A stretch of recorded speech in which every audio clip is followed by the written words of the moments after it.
Shalom.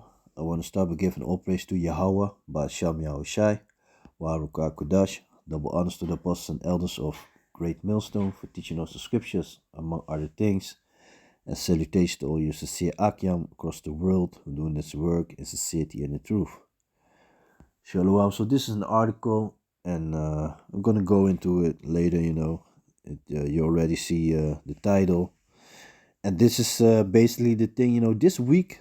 It's not only this week, but the thing is, we in that time, Esau's society is crumbling down. He's getting ready to basically to crack down the people, crack down the system, and introduce the MOTB. Forcing people to basically to madness.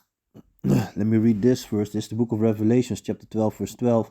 Therefore rejoice, ye heavens, and ye that dwell therein. Woe to the inhabitants of the earth and of the sea. For the devil, that's talking about the so-called white man, those elites, those who are leading the world. And of course, it's the will of Yahweh Ba'asham Yahushai.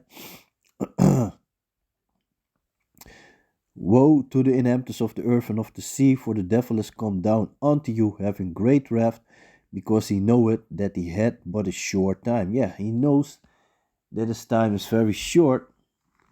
So he's try to reach his goal, and his goal is he wanna put everybody under him, come with the MOTB, with the mark of the beast. But he can only do so much. It's the Most High who is in control. This is the book of Job, chapter 14, verse 5. Seeing his days are determined, the number of his months are with thee. Thou hast appointed his bounds that he cannot pass. So this devil, the so-called white people, they can do nothing more than the Most High allows them to do. They can only reach to a certain level. And you see, Esau is pushing. He's real busy with pushing it. And if you only look at the past week, there was a lot of stuff going on. You had North Korea shooting missiles over Taiwan and Japan, and basically even make the I called it the alarm go off in the country, and so North Korea, they was starting to doing I call that some drills, military drills with America, and South Korea. They shoot a missile, and it failed. They hit something on near the sea or something. I don't remember exactly, but they apologized even for it. That that it went wrong. While North Korea is basically showing his power. And I believe yesterday or today, I think it was yesterday, that Putin also had his birthday, and you had North Korea and Belarus congratulate him, calling him a great leader and stuff and all that. But it's funny, because even with Taiwan, like a while ago, a couple of weeks ago, you had some minister from America who went to Taiwan, and China was not happy with it, so they basically locked down Taiwan, and they were having drills in the sea next to Taiwan. So that's what they do. They showing in their muscles, like look what we are able to do. But yeah, so there's a lot of stuff going on. You got all these bakeries closing up. So they're really busy with the farmers over here. Messing them up concerning the nitrogen laws. The carbon footprint and blah blah blah blah. So and it's funny because they want people to eat bugs, talking about it's a less carbon footprint, this and that. And there was something on the TV. They had a test concerning cat food, and they were also made it. They also made it out of insect, but those cats didn't want to eat it. And you had one cat that ate it. Was an older cat, and eventually also puked it all out. And then they said if it was better for the environment, they said there was no different because you still had to transportate it, I said it, transport it, and then basically processed it till food. So and that cost the cost were that cost the same amount of energy if they did it with meat. Slack, yeah. So that's kind of funny. So yeah, what we already know is a lot of bullshit. So in here in Holland, you got all this fast food corners, the snack corners. They're closing up because the energy bill is too much for them. You got a lot of bakeries. They shutting down. Even like after 25 years, this and that, and they're talking about they cannot ask people €6 for for a bun of bread. So people, we already know, we of the hopeful elect, we those who believe in this truth, who I said it, try their best to serve Yahweh by Shem Yahshua. We already know what is coming. We've been from our elder apostles on down. We've been talking about this for years. You know, and the elder apostles of Great Millstone, they've been doing this for more than 30 years. So yeah, warning the people. Do the people want to hear? No, they don't want to hear. They want to stay on the BS. So I'm going to go in the article about a bit, but I would say that so they really pushing people towards the famine. So the groceries getting expensive, the gas is expensive, the electricity is expensive. So they make everything expensive. So they already make it difficult for people, and now you got all these stores, closing up, the smaller stores, that who are not able to pay that energy bill. You even got a movement in the UK. It calls uh, don't pay UK. So there's a group of people, a couple of thousand people, who refuse to pay the energy bills. It's funny. So there's a lot of stuff going on, a lot of stores. If you just check the news, you see all these stores that are quitting. They're messing up the farmers, like I said earlier. So they really, Esau is really pushing this famine. So let me jump to the article. So this the article is from NOS News. Many cutter fishermen stop. High fuel prices are the last push. So everywhere are people struggling. So especially if you got small companies, so they basically break them down, and the bigger companies are still able to stand up. To stand. While you should think that they should have or should get the same problems at like the others, but yeah, some way it's still different. So, for example, you have this mayor from Amsterdam who did an apology concerning slavery, but didn't want to walk the same route with the handcuff like the slaves had to do back in the days. She was feeling way too proud. So this female, she's living in a house, especially for mayors, and she don't have to pay nothing over there. No gas, no electricity, and people were talking about that. Some article they were talking about it, and of course, it's also to steer the anger of the people against their governments. Because that's what they want eventually, to create a situation when they have to how you say that, fix it with great force. Order out of chaos. It's a Greek custom. Order out of chaos. Like they say, they like to say, like, never let a good how said it, a good disaster, to pass away. Use it. So let me just read the article. So many coded fishermen stop. High fuel prices are the last push. About 40 of the 75 large Dutch cutter fishermen of sole and fillet will stop. That's an estimate of Wageningen University and Research. The number of 40 could rise because the 57 fishing companies have currently signed up for a payment scheme for cutter fishermen who are suffering from the consequences of Brexit. That's also a thing. So they dividing the countries, and then yeah,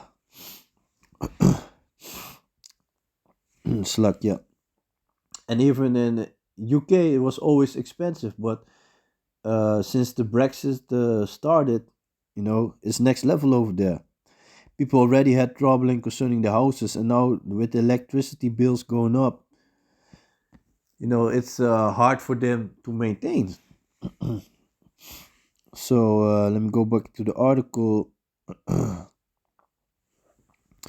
155 million euros is available to realize the intended reduction of the number in the number of fishermen in the North Sea. Slucky man, sorry about that. My throat is messed up. Too many. The space for fishermen is decreasing as a result of the North Sea Agreement. That's also a thing that they signed a while ago. So they wanted less fishermen. You had these people from, I think from Urk. Yeah, it was a small village, not too far away from Amsterdam, which is near the sea. So they were already protesting because they were putting this windmills at the sea, and the fishermen were not allowed to fish over there. So east of been fucking all kinds of ways. The space for fishermen is decreasing as a result of the North Sea Agreement from 2020 on the construction of wind farms. On the construction of wind farms at sea, there were actually too many fishermen for that, say Irena Kingma. Fishers experts at the Fishery Secretariat, a non-profit organization for sustainable European fishers. No one fish at full capacity anymore. In addition, Brexit also made it more difficult for the fishermen because agreements were made about a limitation of the area where they are allowed to fish. And that changes every year with the negotiations, Kingma says, leaving the uncertainty for the fishermen.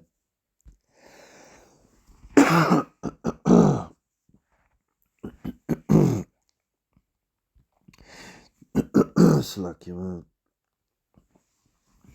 The high fuel prices are the last push for many cutter fishermen to stop now. The large fishermen consume a lot of fuel and do not know whether it's financially feasible to continue in the coming years. While if they stop within 1.5 months, they will receive compensation that can amount to several millions for a ship. I expect that all stopping fisher boats will be eligible for the scheme and will therefore also register, says fisherman Jacob from Urk. Like I said, from Urk. I knew that. Of the association from Kotenvisserij, according to him, the money that the government is allocating is enough to buy out all the companies that are now shutting down, provided they meet certain conditions.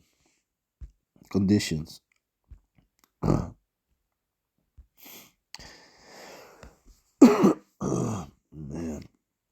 Someone who understands the impact of the choice between stopping fishing or continuing is Pim Visser of the fish auction in Den Helder. His company has already laid off 23 of his 26 employees because the fish supply has largely stopped. He is now looking for other days It's like he's now looking for other ways to stay open. According to him, there's another reason for fishermen to stop because they cannot find a successor. Usually, it concerns family business that are passed on from the father, so the son, from the father to son for decades. Fishing is also, though it is really a way of life. Successors on board. Finding a successor is no problem for jury posts on Urk. The fisherman employs 6 men, including his 2 sons. There is no question of remediation at this company, but he does see it a lot around him. I recently counted how many left in Urk. Then you also, then you are quite shocked. I'm really one of the few now. Posts say in WhatsApp groups with Dutch cutter fishermen. Slakje. Posts say in WhatsApp groups with Dutch cut fishermen that that all the large cutters have already left. My secret is that I have 2 guys on board who want to continue, otherwise would I have stopped. The fisherman says he understands that fishermen go for the redemption. You can be negative about everything, but that remediation scheme is quite warm. I would also receive a lot of money if I stop. It's a dilemma. A third of the large cutters stop in Urk, 3 quarters in Den Helder. Nevertheless, the new Minister of Agriculture, Piet Adema, says that certainly something remains of the Dutch fisheries. We have a robot fishing fleet in the Netherlands, but it will look different, says Adema. The fishing industry wants to become more sustainable, but they have also had a hard time in recent years. For example, they had not given up any pulse fishing, while it was very sustainable. The minister refers to a way of fishing that was seen as effective and environmentally friendly, but which is now prohibited. No fuels is needed for that. The minister refers to a way of fishing that was seen as effective and environmentally friendly, but which is now prohibited. No fuel is needed for that.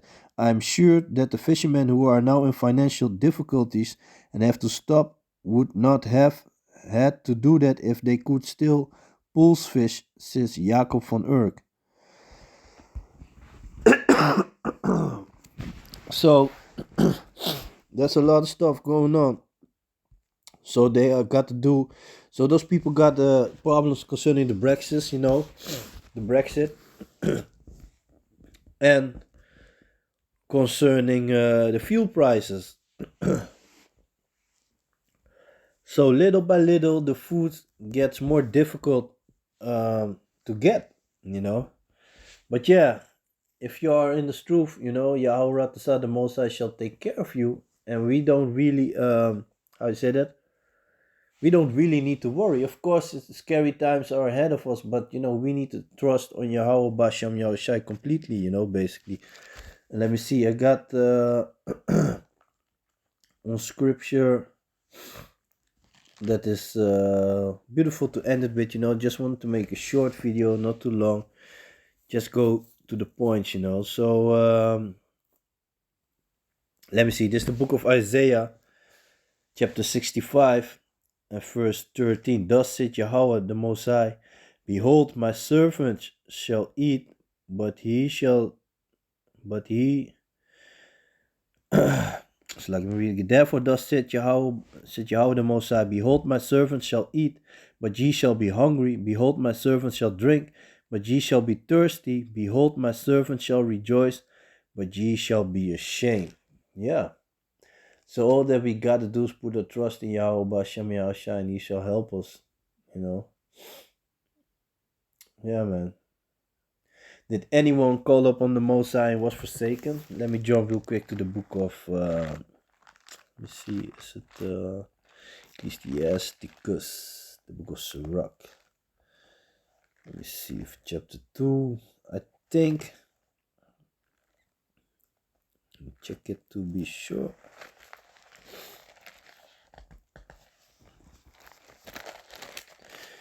So this is the book of Sirach.